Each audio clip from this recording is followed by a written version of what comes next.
नमस्कार, news brief देख रहे हैं आप और मैं हूं प्रियंका गुप्ता आपके साथ। तो न्यूज ब्रीफ की शुरुआत करेंगे डोडा से आ रही एक बड़ी और अहम खबर के साथ। आपको बता दें, डोडा जिले के गंदो भलेसा के सरलिया इलाके में संदिग्ध गतिविधियों की सूचना मिलने के बाद सुरक्षा एजेंसियां सतर्क हो गई हैं। मिली जानकारी के अनुसार वहां अज्ञात व्यक्तियों की संदिग्ध आवाजाही देखे जाने के बाद जम्मू कश्मीर पुलिस और भारतीय सेना की संयुक्त टीम ने बड़े स्तर पर तलाशी अभियान शुरू किया। सुरक्षा बलों ने पूरे इलाके को घेर कर सघन तलाशी अभियान चलाया और आसपास के जंगलों व दुर्गम क्षेत्रों में भी गहन जांच की जा रही है। अधिकारियों के अनुसार किसी भी संदिग्ध गतिविधि को नजरअंदाज नहीं किया जा रहा और हर इनपुट को गंभीरता से लिया जा रहा है। स्थानीय लोगों से भी सतर्क रहने और किसी भी संदिग्ध व्यक्ति या गतिविधि की सूचना तुरंत प्रशासन को देने की अपील की गई है। फिलहाल इलाके में सुरक्षा व्यवस्था कड़ी कर दी गई है और अभियान लगातार जारी है।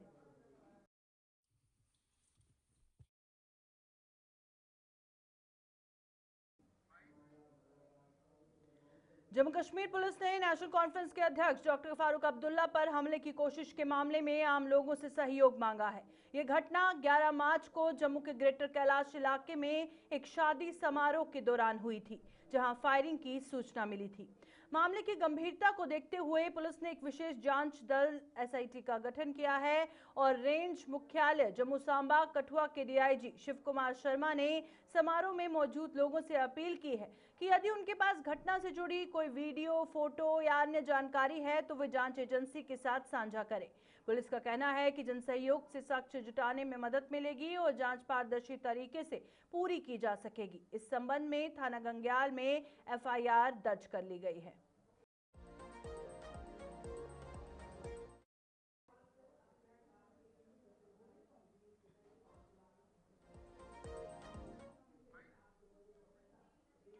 राष्ट्रीय राजमार्गों पर महिला सशक्तिकरण को बढ़ावा देने के लिए national highway authority of India ने एक अहम पहल की है। नए फैसले के तहत अब टोल प्लाजा पर 50% स्टाफ महिलाओं का होगा। इन महिलाओं को केवल 8 घंटे की दिन की शिफ्ट में तैनात किया जाएगा, जिससे उनके कार्य और सुरक्षा का बेहतर संतुलन सुनिश्चित हो सके। तैनाती से पहले सभी चयनित महिलाओं को विशेष प्रशिक्षण दिया जाएगा, जिसमें यात्रियों से विनम्र व्यवहार, आपात स्थितियों से निपटना, सुरक्षा नियमों का पालन और टोल संचालन की जानकारी शामिल होगी।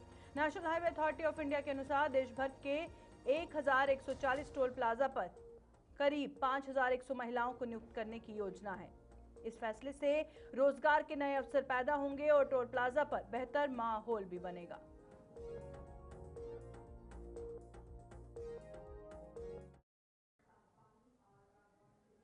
जिला पुंछ की मंडी तहसील में ईद उल फितर के पर्व को लेकर प्रशासन ने तैयारियां लगभग पूरी कर ली हैं। तहसीलदार चौधरी अशफाक हुसैन की अध्यक्षता में आयोजित एक महत्वपूर्ण बैठक में व्यवस्थाओं की विस्तृत समीक्षा की गई और बैठक में विभिन्न सरकारी विभागों के अधिकारियों, सिविल सोसाइटी के प्रतिनिधियों और मस्जिदों के इमामों ने भाग लिया।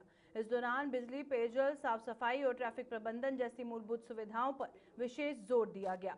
तहसीलदार ने ईद के मौके पर सुरक्षा व्यवस्था को लेकर भी अधिकारियों से विस्तृत जानकारी ली और आवश्यक दिशा निर्देश जारी किए। उन्होंने सभी विभागों को आपसी समन्वय के साथ काम करने और आम जनता को किसी भी प्रकार की असुविधा न होने देने के निर्देश दिए, ताकि लोग त्योहार को शांति और उल्लास के साथ मना सकें। आज हमने तहसील मंडी में हमने ईद उल फितर को लेके एक मीटिंग बुलाई थी, जिसमें हमारे अलग अलग महकमों के ऑफिसरान जो तहसील मंडी के जुरिस्डिक्शन में आते हैं उनको भी बुलाया था और जो हमारी सिविल सोसाइटी के मेंबर्स हैं मंडी के उनको भी बुलाया था और जितनी हमारे जो इमाम है यहाँ अलग अलग मस्जिदों के उन सबको हमने बुलाया था और एक डिस्कशन की है कि ईद को लेके क्या क्या तैयारी करनी चाहिए, हमें क्या क्या कमियां हैं, वो सारी हमने अच्छे से डिस्कस की। देखो, हम तो पूरी तरह से तैयार हैं। हमने ये बात मीटिंग में भी उठी थी कि बारिश होगी तो तब क्या किया जाएगा। देखो, बारिश में भी जो है ईद की नमाज तो अदा की ही जाएगी और अच्छे इंतज़ामात हैं, हमारी मस्जिदें हैं खुली हैं, बहुत अच्छा एरिया भी है और हम पूरी तरह से तैयार हैं। अगर मौसम ख़राब भी होता है तब भी बिल्कुल वक्त पे ही जो है ईद की। कठुआ में आज भारतीय जनता पार्टी के एक शिष्टमंडल ने डीसी से मुलाकात कर पेट्रोल और डीजल की बढ़ाई गई कीमतों के खिलाफ ज्ञापन सौंपा। भाजपा जिला अध्यक्ष उपदेश चंदोत्रा की अगुवाई में प्रतिनिधिमंडल जिला उपायुक्त से मिला और उनसे कीमतों में की गई वृद्धि को वापस लेने की मांग की। उपदेश चंदोत्रा ने कहा कि पेट्रोल और डीजल की कीमतों में बढ़ोतरी का सीधा असर आम लोगों की जेब पर पड़ रहा है। उनका कहना था कि पहले ही महंगाई से जूझ रही जनता पर यह फैसला अतिरिक्त आर्थिक बोझ डाल रहे हैं।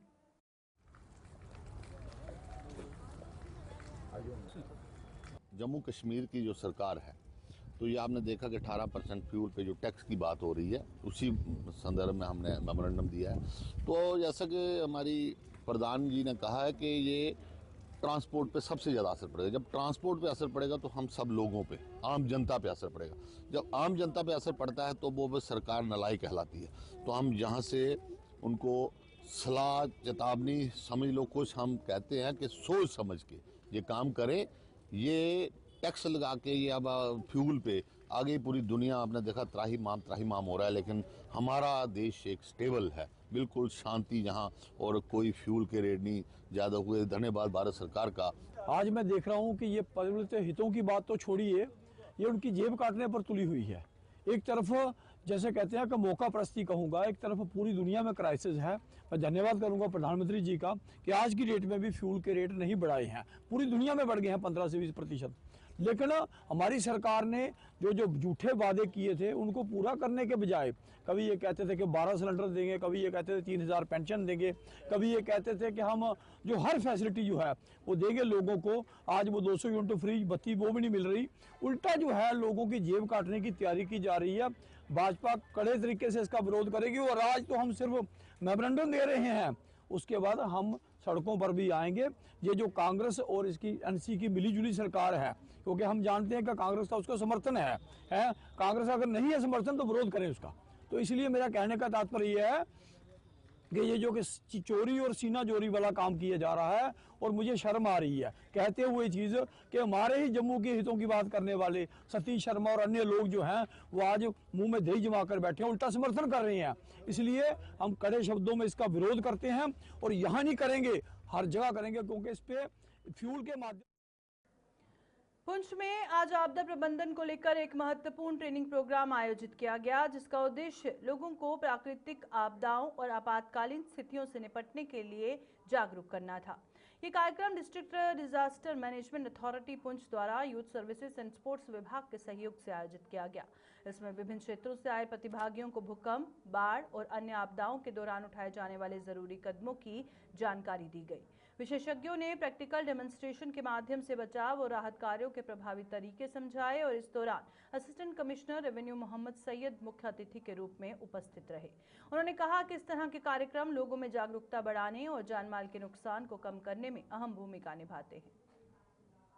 के बाद किसी लेक के अंदर पानी बांध टूट जाना, और किस लेवल जोन में रहते हैं तो हमारे पास डैम बनाने हैं ताकि इन केस का रहेगी तो उसको इन्फ्लेटेबल।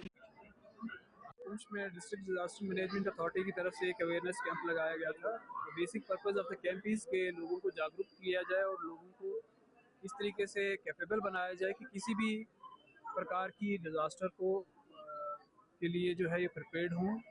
इसमें मिटिगेशन से लेके प्रिपेयर्डनेस से लेके रिलीफ और रेस्क्यू और रिलीफ तक जो है सारे जो है पॉइंट्स सारे डिस्कस हुए। यहाँ पे हमारे स्कूल के बच्चे, हमारे सिविलियंस, हमारे मैं आप मीडिया के माध्यम से बताता हूँ कि हम कम्युनिटीज़ को जब तक हम इन्फॉर्म नहीं करेंगे, कम्युनिटीज़ को हम स्ट्रेंथन नहीं करेंगे, हम किसी भी डिज़ास्टर को अकेले निपटने के लिए जो है वो कारगर नहीं हो पाते। Basic purpose of this IEC activities कि हम कम्युनिटीज़ को तैयार करें कि हम किस तरीके से किसी भी आपातकालीन स्थिति, चाहे वो अर्थक्वेक हो, फ्लड्स हो, या कोई इंटरनेशनल बॉर्डर का एग्रेशन हो, या मैन मेड हो, या नेचुरल डिज़ास्टर हो, कोई भी डिज़ास्टर हो, उस डिज़ास्टर में किस तरीके से हमारा फर्स्ट रिस्पॉन्ड रहेगा, किस तरीके से एज ए कम्युनिटी जो है हम वो लोगों को रिलीफ, रेस्क्यू, रिहेबिलिटेशन का जो है कार्य करेंगे। वो सारा पर्पस इसका था। तो मेरी आप मीडिया के लोगों के माध्यम से ये लोगों से दरख्वास्त है कि आप आज इंटरनेट के दौर पे आप इंटरनेट का इस्तेमाल करके relief, rescue, rehabilitation, disaster mitigation, disaster preparedness के जो है जितने भी तरीक़ेकार हैं उनको सीख लीजिए, अपने बच्चों को सिखाइए, अपने घरों में औरतों को सिखाइए, अपने जो समाज को स्ट्रेंथन कीजिए ताकि किसी भी सिचुएशन में नेचुरल डिज़ास्टर हो या मैन मेड डिज़ास्टर हो, उसको निपटने के लिए हम एज अ सोसाइटी जो है पूरे तरीके से तैयार हो जाए। डिज़ास्टर अगर आता है तो कैसे हमें फर्स्ट रिएक्शन देना है, कैसे मतलब बचाना है खुद को और कम्युनिटी को, पेरेंट्स को, और जहाँ हम रहते हैं वहाँ वार्ड को या जो भी मतलब मोहल्ला है। तो ये ग्रेट इनिशिएटिव है इनकी तरफ से, क्योंकि डिज़ास्टर जो होते हैं वो अनप्रिडिक्टेबल होते हैं, कब क्या हो जाए हमें पता नहीं है। तो अगर जो सोसाइटी है उसको पता होगा कि किस डिज़ास्टर को कैसे मैनेज करना है, उसकी टूवर्ड्स मतलब हमें क्या करना है, तो सोसाइटी को बहुत हेल्प मिलती है। और टीम के आने से पहले जो वहाँ के लोकल्स हैं, अगर वो ग्रेट इनिशिएटिव्स लें तो मतलब लाइव्स बच सकती हैं। ऐसे बर्फ वगैरह का जो है ऐसा हमारा यूथ, हमारा क्या बनता है कि हम अपने जो हमसे जो छोटे औरतें हैं और जो बुजुर्ग हैं उनको सेव करें और अपनी जो कम्युनिटी है उनको सेव करें। हमें यहाँ पे बहुत सारे इन्होंने मैनेजमेंट सिखाई, यहाँ पे वो बताया कि कैसे क्या करना है। तो हमें ये सब जाके जो यहाँ पे नहीं आज मौजूद थे उनको जाके हमें बताना चाहिए, ताकि इन केस कि हम अगर वहाँ पे ना हो तो वो जो जिनको हमने सिखाया हो जो या फिर जो इन्होंने जिन लोगों ने इनसे आज सीखा हो वो वहाँ पर। कठुआ में सीपीआईएम कार्यकर्ताओं ने केंद्र सरकार की आर्थिक और विदेश नीतियों के विरोध में आक्रोश रैली निकाली। रैली के दौरान नेताओं ने आरोप लगाया कि सरकार की नीतियां आम जनता, किसानों और मजदूरों के हितों के खिलाफ है। उन्होंने कहा कि देश की नीतियां अमेरिकी दबाव में बनाई जा रही हैं, जिससे संप्रभुता पर भी खतरा पैदा हो रहा है। सीपीआईएम ने मनरेगा में कटौती, श्रम कानूनों में बदलाव और बिजली क्षेत्र में प्रीपेड मीटर लागू करने के फैसलों का विरोध किया। नेताओं ने इन नीतियों को जनविरोधी बताते हुए इसे तुरंत वापस लेने की मांग की और उन्होंने बताया कि 24 मार्च को दिल्ली के रामलीला मैदान में होने वाली बड़ी रैली में देश भर से लोग शामिल होंगे और सरकार के खिलाफ आवाज बुलंद करेंगे।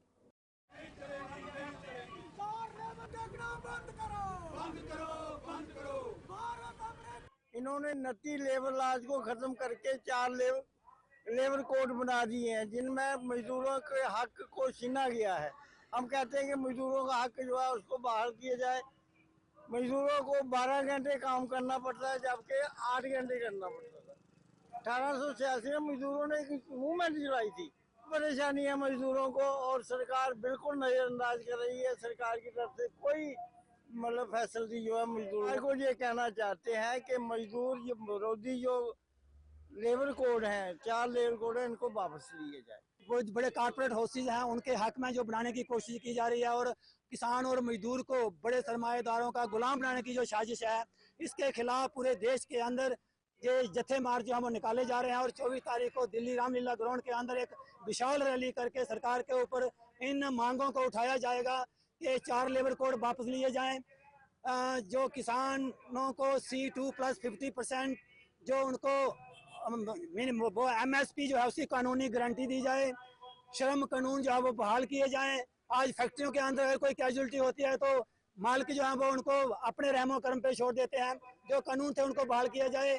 बिजली विधेयक 2025 जो स्मार्ट मीटर स्कीम है, जो बिजली को प्राइवेट करने की जो स्कीम है, इसको बंद किया जाए।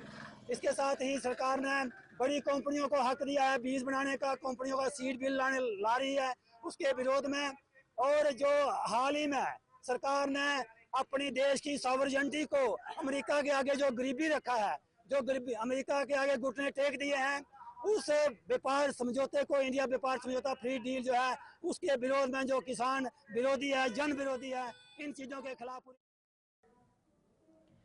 रामगढ़ में जम्मू कश्मीर अपनी पार्टी के कार्यकर्ताओं ने विभिन्न जन समस्याओं को लेकर जन आक्रोश रैली निकाली। रैली में बढ़ते गैस सिलेंडर के दाम, बिजली विभाग द्वारा मीटर जांच के किसानों को भारी भरकम बिल भेजने, राज्य का दर्जा बहाल करने, बॉर्डर पर बन रहे सुरक्षा बांध से प्रभावित किसानों को मुआवजा देने और बढ़ते नशे के खिलाफ आवाज उठाई। रैली की अगुवाई सूबा अध्यक्ष मंजीत सिंह और स्थानीय नेता साहिल भारती ने की। ये रैली पार्टी कार्यालय से शुरू होकर तहसील परिसर में संपन्न हुई और नेताओं ने चेतावनी दी कि यदि सरकार ने जल्दी समस्याओं का समाधान नहीं किया तो पार्टी हर जिले और तहसील स्तर पर उग्र आंदोलन करेगी, जिसकी पूरी जिम्मेदारी सरकार की होगी। सबसे बड़ा मसला है कि जो ये सुरक्षा बांध बन रहा है, सिलेंडर के रेट बढ़ गए हैं, बॉर्डर के किसान ये उसको सहन नहीं कर पाएंगे। जो सरकार बिजली के बिल बहुत ज़्यादा दे रही है, तो ये भी जो है ये किसानों के लिए बहुत मुश्किल है। इस तरीके से जो इन्होंने बसों का किराया 18% बढ़ाने का निर्णय लिया है, ये भी मैं समझता हूँ कि यहाँ के लोगों को ही दूर जाना पड़ता है, तो ये इन लोगों पे ही सबसे ज़्यादा जो है ये बोझ पड़ेगा। इसके अलावा बेरोजगारी इतनी बढ़ गई है कि बॉर्डर के पढ़े लिखे नौजवान जो हैं वो आज हताशा है, क्योंकि पहले फौज में चले जाते थे, अब फौज भी बंद हो गई, अब अग्निवीर आ गया, तो इसलिए ये बॉर्डर का नौजवान आज बहुत दुखी है। जम्मू कश्मीर अपनी पार्टी के एक्टिव वर्कर हैं, वो सब आज यहाँ पे आए थे। हम सरकार को ये चेतावनी देना चाहते हैं कि सरकार होश में आए, सरकार लोगों के साथ किए वादे पूरे करे। चाहे वो बीजेपी है, उसने कहा था हम रियासत देंगे, क्यों नहीं दे रहे। नेशनल कॉन्फ्रेंस ने कहा 1 लाख नौकरियां देंगे, क्यों नहीं दे रहे। तो ये सब चीज़ों के लिए आज 1.5 साल के बाद हम चुप थे, इसलिए कि शायद ये कुछ करेंगे, लेकिन अब 1.5 साल के बाद जब हमने देखा कि ये सिर्फ अपने आप को फ़ायदा देने के अलावा और कोई काम नहीं कर रहे, तो आज रामगढ़ से इनके खिलाफ जम्मू कश्मीर अपनी पार्टी ने शुरुआत की है।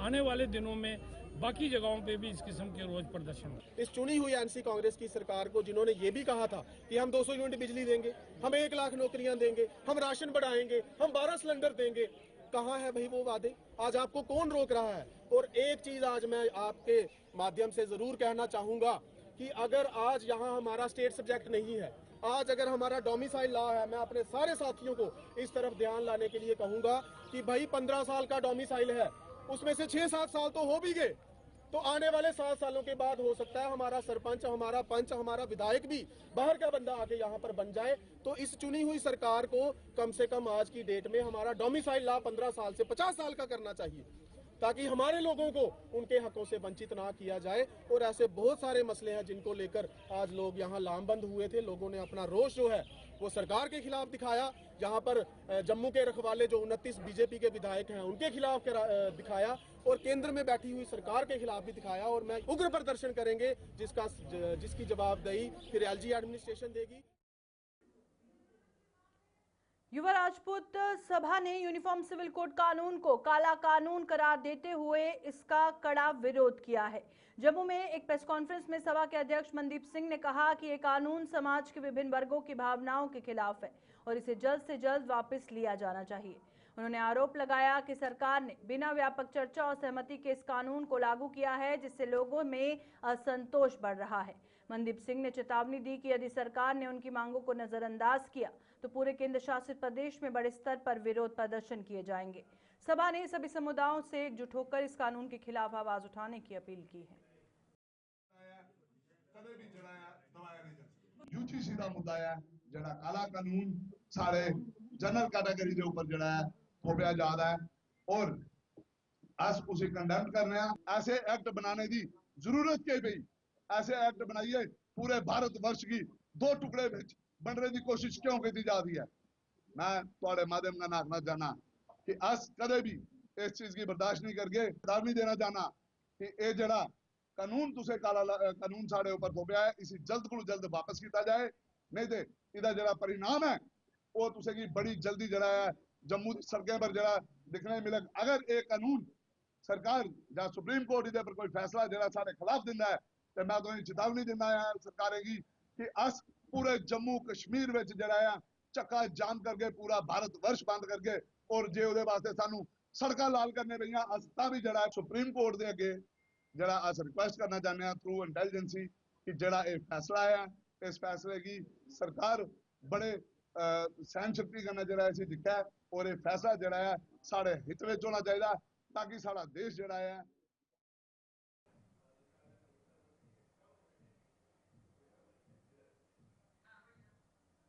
ईद के आगमन के साथ ही कश्मीर घाटी के बाजारों में रौनक बढ़ने लगी है और खरीदारी के लिए लोगों की भीड़ उमड़ रही है। हालांकि लगातार तीसरे दिन हो रही बारिश ने जनजीवन को प्रभावित जरूर किया है। श्रीनगर शहर में सुबह से ही तेज बारिश जारी है, जिससे कई इलाकों में ट्रैफिक जाम की स्थिति पैदा हो गई है। बाजारों में सामान्य चहल पहल भी प्रभावित हुई है और दुकानदारों को ग्राहकों की संख्या में कमी का सामना करना पड़ रहा है। खराब मौसम के कारण लोगों को रोजमर्रा के कामों में भी दिक्कतें आ रही हैं और प्रशासन ने लोगों को सावधानी बरतने की सलाह दी है, जबकि मौसम विभाग ने आने वाले दिनों में भी बारिश जारी रहने की संभावना जताई है। हम इस वक्त दारुल हुकूमत श्रीनगर में मौजूद है। सुबह से ही वादी कश्मीर में बारिशों का सिलसिला जारी है और बिलखुसूस श्रीनगर शहर की बात करें तो सुबह से ही बारिशें यहाँ हो रही है, जिसकी वजह से एक बार फिर आज तीसरे रोज़ भी शहर में आम जिंदगी मुतासर होकर रह गई है। वहीं देखा जाए तो ईद की आमद है और ईद की आमद के साथ ही शहर के मुख्तलिफ बाज़ारों में रश देखने को मिल रहा है। ताहम बारिश और लोगों की आमद रफ्त की वजह से हम देख रहे हैं कि ट्रैफिक जाम के मनाजिर देखने को मिल रहे हैं। ये लाल चौक की तस्वीरें हैं, लंबी कतारें हैं गाड़ियों की, क्योंकि एक तो बारिश हो रही है, दूसरा ये कि ईद की आमद है और लोग जो है ख़रीदारी के लिए घरों से निकले हैं, जिसकी वजह से हम देख रहे हैं कि यहाँ इस तरीके का रश देखने को मिल रहा है। मजमूई तौर पर अगर देखा जाए तो ईद की आमद के साथ ही श्रीनगर शहर के मुख्तलिफ बाज़ारों में आज रौनक और चहल पहल तो दिखाई दे रही है। ताहम जो बारिश हो रही है, बारिश से कहीं ना कहीं इस चहल पहल और इस रौनक में खलल पड़ा है। इस वक्त तेज़ बारिश शहर में हो रही है और महकमा मौसमियात की पेशन गोई के मुताबिक वादी कश्मीर में 20 मार्च तक इसी तरीके की मौसमी सूरत हाल रहेगी। इसी तरह से बारिशें होंगी, जबकि एक्सट्रीम फॉर फ्लंग एरियाज़ या पहाड़ी इलाकों में हल्की बर्फबारी होगी। श्रीनगर से गुलिस्तान। जम्मू के जनरल बस स्टैंड के पुराने परिसर में गाड़ियों के प्रवेश को रोक लगने पर स्थानीय दुकानदारों में रोष देखा जा रहा है। इस फैसले के कारण पुराने परिसर में काम करने वाले व्यापारियों और मजदूरों के कामकाज पर गंभीर असर पड़ा है और दुकानदारों के मुताबिक पुराने परिसर से जुड़े लगभग 300 परिवार सीधे तौर पर अपने रोजगार के लिए इसी जगह पर निर्भर हैं। बसों के प्रवेश पर रोक लगने के बाद यहां आने वाले यात्रियों की संख्या काफी कम हो गई है, जिससे दुकानदारों, ढाबा संचालकों, छोटे व्यापारियों और अन्य कामगारों की आय पर भारी असर पड़ा है। व्यापारियों का कहना है कि अगर जल्द ही कोई समाधान नहीं निकला तो उनकी आर्थिक स्थिति और अधिक खराब हो सकती है। पुराने बस स्टैंड के बारे में इसकी हकीकत नहीं देख रहे। कितने पुराना बस स्टैंड है, कितने भी जहाँ परिवार हैं तो जो पाल रही हैं, क्या उनकी रोजी रोटी के पेट के ऊपर लात मारनी है? क्या उनको बेकार करना है? क्या बेरोजगार करना है? क्या वो गलत काम कर रही हैं? कोई फड़ी लगाता है, फ्रूट की फड़ी लगाता है, कोई दुकान करता है, कोई कुछ ऐसे अपने रोजी रोटी सही ढंग से काम कर रही हैं, ईमानदारी से काम कर रही हैं। गाड़ी बंद कर दी है।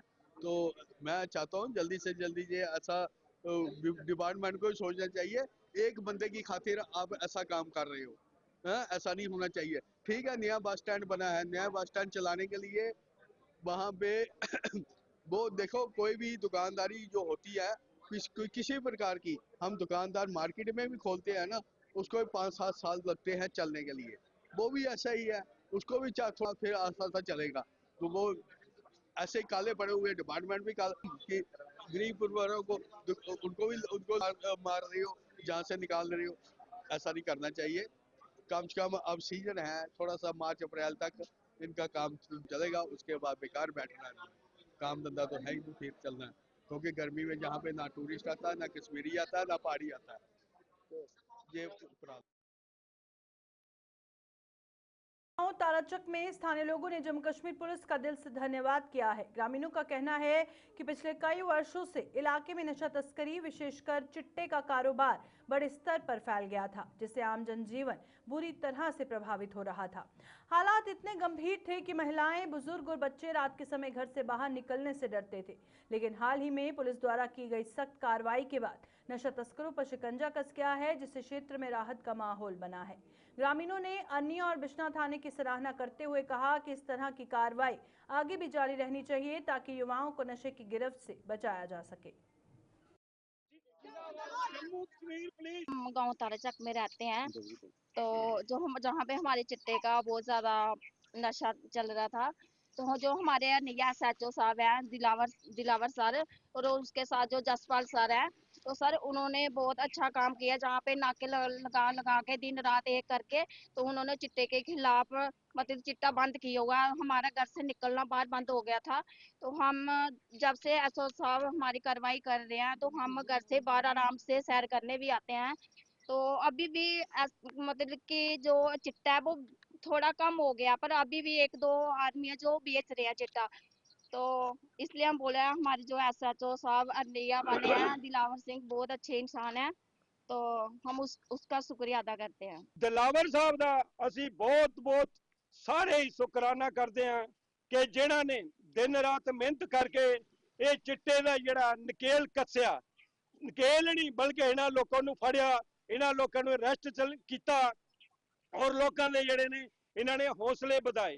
ਦਲਾਵਰ ਸਾਹਿਬ ਨੂੰ ਅਸੀਂ ਇਹ ਕਹਿਣਾ ਚਾਹੁੰਦੇ ਹਾਂ, ਖਾਸ ਕਰਕੇ ਡੀਐਸਪੀ ਸਾਹਿਬ, ਐਸਪੀ ਸਾਹਿਬ, ਜਿੱਥੇ ਤੱਕ ਵੀ ਮੇਰੀ ਆਵਾਜ਼ ਜਾ ਰਹੀ ਹੈ, ਐਸੇ ਹੋਨਸਟ ਅਫਸਰ ਜੋ ਨੇ ਹਰ ਇੱਕ ਜਗ੍ਹਾ ਤੈਨਾਤ ਕਰਨੇ ਚਾਹੀਦੇ ਨੇ। ਇਹਨਾਂ ਦੀ ਜਿੰਨੀ ਤਾਰੀਫ ਕੀਤੀ ਜਾਵੇ, ਭਾਵੇਂ ਬਿਸ਼ਨਾਹ ਦਾ ਐਸਐਚਓ ਹੋਵੇ, ਭਾਵੇਂ ਹਰਨੀਏ ਦਾ ਐਸਐਚਓ ਹੋਵੇ, ਇਹ ਤਾਰੀਫ ਜੋਗਰ ਨੇ, ਕਾਬਲ ਅਫਸਰ ਨੇ। ਔਰ ਜਿੱਥੇ ਤੱਕ 80-85% ਮੈਂ ਸਮਝਦਾ ਕਿ ਇਹਨਾਂ ਨੇ ਚਿੱਟੇ ਦੇ ਨਕੇਲ ਜਿਹੜੀ ਕਸਲੀ ਹੈ ਉਹ ਖਤਮ ਕੀਤਾ। ਸਾਡੇ ਲੋਕ ਬਾਹਰ ਨਿਕਲਣੇ ਸ਼ੁਰੂ ਹੋਏ ਨੇ। ਜੋ ਵੀ ਥੋੜਾ ਮੋਟਾ ਰਹਿ ਗਿਆ, ਮੈਨੂੰ ਪੂਰੀ ਉਮੀਦ ਹੈ ਕਿ ਬਹੁਤ ਜਲਦੀ ਇਹ ਨਕੇਲ ਕੱਸਣਗੇ, ਬਹੁਤ ਜਲਦੀ ਉਹਨਾਂ ਨੂੰ ਵੀ ਅਰੈਸਟ ਤੇ ਲੈ ਲੈਣਗੇ। ਔਰ ਅਸੀਂ ਵੀ ਉਹਨਾਂ ਲੋਕਾਂ ਨੂੰ ਵਾਰਨਿੰਗ ਦਿੰਦੇ ਆ ਜਿਹੜੇ ਲੋਕ ਚਿੱਟੇ ਦੇ ਚੱਕਰਾਂ 'ਚ ਪਏ ਹੋਏ ਨੇ, ਭਾਵੇਂ ਨੌਜਵਾਨ ਬੱਚੇ ਨੇ, ਚਾਹੇ ਕੋਈ ਦੂਸਰੀ ਬਲਾਦਰੀ ਦਾ, ਚਾਹੇ ਕੋਈ ਵੀ ਬਲਾਦਰੀ ਦਾ। ਮੈਂ ਬਲਾਦਰੀ ਦੀ ਗੱਲ ਨਹੀਂ ਕਰਾਂਗਾ, ਮੈਂ ਇੱਕ ਇਨਸਾਨੀਅਤ ਦੀ ਗੱਲ ਕਰਾਂਗਾ। ਜਿਹੜੇ ਗੰਦੇ ਲੋਕ ਨੇ, ਗੰਦੀਆਂ ਹਰਕਤਾਂ ਕਰਦੇ ਨੇ, ਅਸੀਂ ਕਦਮ ਨਹੀਂ ਬਖਸ਼ਾਂਗੇ। ਔਰ ਮੈਂ ਲੋਕਾਂ ਅੱਗੇ ਅਪੀਲ ਕਰਾਂਗਾ ਕਿ ਪੁਲਿਸ ਡਿਪਾਰਟਮੈਂਟ ਨੂੰ ਪੂਰੀ ਸਪੋਰਟ ਕਰਨ, ਸਾਡੇ ਐਸਐਚਓ ਦਲਾਵਰ ਸਾਹਿਬ ਨੂੰ ਪੂਰੀ ਸਪੋਰਟ ਕਰਨ, ਤਾਂ ਕਿ ਜੋ ਵੀ ਕਮੀ ਪੇਸ਼ੀ ਰਹਿ ਗਈ ਆ ਉਹਨਾਂ ਕਮੀਆਂ ਨੂੰ ਇਹ ਦੂਰ ਕਰਨ। ਔਰ ਲੋਕਾਂ ਦੇ ਜਿਹੜੇ ਨੇ ਹੌਸਲੇ ਬੁਲੰਦ ਹੋਣ, ਲੋਕੀ ਬਾਹਰ ਦਿਨ ਰਾਤ ਬਾਹਰ ਆਪਣੇ ਜਾਣ, ਆਪਣੇ ਪੈਲੀਆਂ 'ਚ ਕੰਮ ਕਰਨ। ਔਰ ਉਹਨਾਂ ਨੂੰ ਚੇਤਾਵਨੀ ਹੈ, ਜਿਹੜੇ ਲੋਕੀ ਅੱਜ ਤੱਕ नहीं मुड़े वो पीछे हट जाने। न्यूज़ ब्रीफ में फिलहाल इतना ही। दीजिए इजाजत। नमस्कार।